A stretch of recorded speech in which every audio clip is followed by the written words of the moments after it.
নমস্কার বন্ধুরা, বং ডিজাইন চ্যানেলে আপনাদের সবাইকে স্বাগত। আমার আজকের রেসিপি মাশরুমের ঝাল।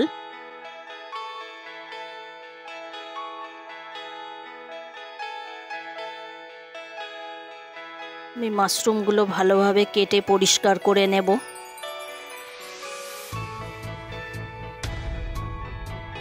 মাশরুমগুলো আস্তে আস্তে খোসা ছাড়িয়ে নেব হালকা করে।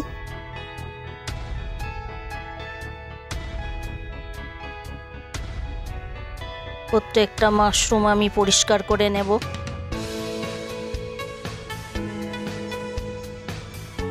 কেটে টুকরো টুকরো করে নিলাম।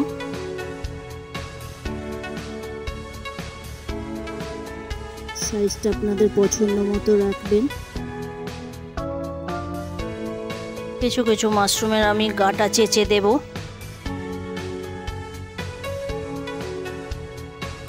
কেটে ধুয়ে পরিষ্কার করে নিয়েছি, হালকা কুসুম গরম জল দিয়ে ধুয়ে নিয়েছি। এবারে আমি গ্যাস জ্বালিয়ে কড়া চাপিয়ে দেব। পরিমাণ মতো তেল দিয়ে দিলাম।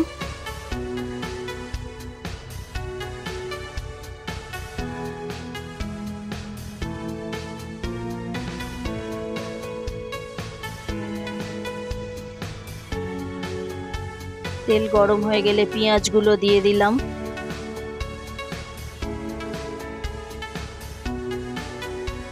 হালকা বাদামি পেঁয়াজগুলো ভেজে নেব।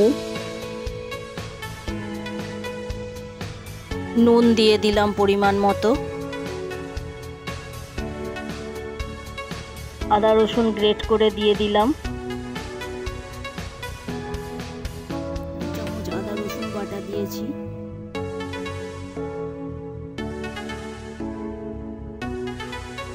হাই ফ্লেমে মশলাটা ভালোভাবে কষিয়ে নিচ্ছি।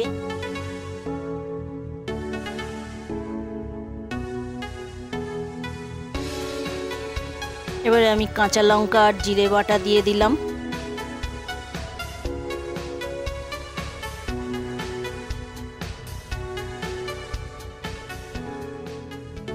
কাঁচা লঙ্কা জিরে একসঙ্গে বেটে নিয়েছিলাম। হলুদ গুঁড়ো দিয়ে দিলাম।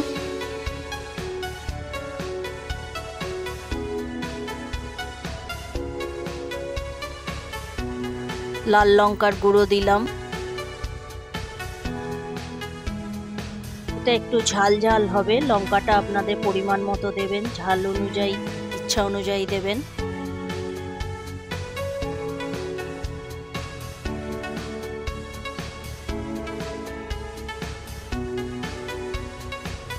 তেল ছাড়া পর্যন্ত মশলাটা ভালোভাবে কষিয়ে নিতে হবে। কাশ্মীরি লঙ্কা দিয়ে দিলাম।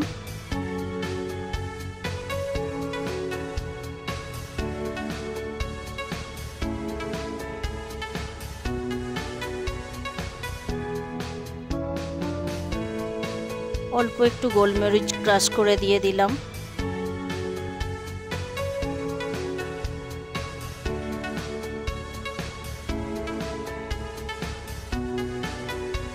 ফ্লেমটা কমিয়ে বাড়িয়ে মশলাটা তেল ছাড়া পর্যন্ত কষিয়ে নিলাম। সামান্য একটু চিনি দিলাম। এবারে টমেটো দিয়ে দিলাম। চিনিটা দেয়া কালারের জন্য, ইচ্ছা হলে দিতেও পারেন, নাও দিতে পারেন।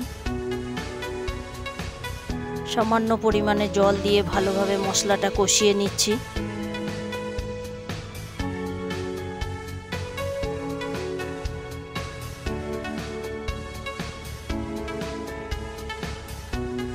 এবারে আমি কেটে রাখা মাশরুমগুলো দিয়ে দিলাম। ভালোভাবে মশলার সাথে মিশিয়ে নাড়াচাড়া করে নেব।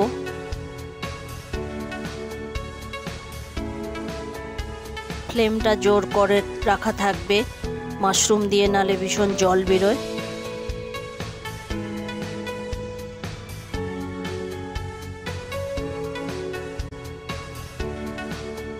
বারে বারে ঢাকা চাপা দিয়ে মাশরুমগুলো সিদ্ধ করে নেব। প্রচুর পরিমাণে জল বেরোয় মাশরুম দিয়ে। ভালো করে কষিয়ে নিয়ে আজকের রান্নাটা আমি শেষ করলাম।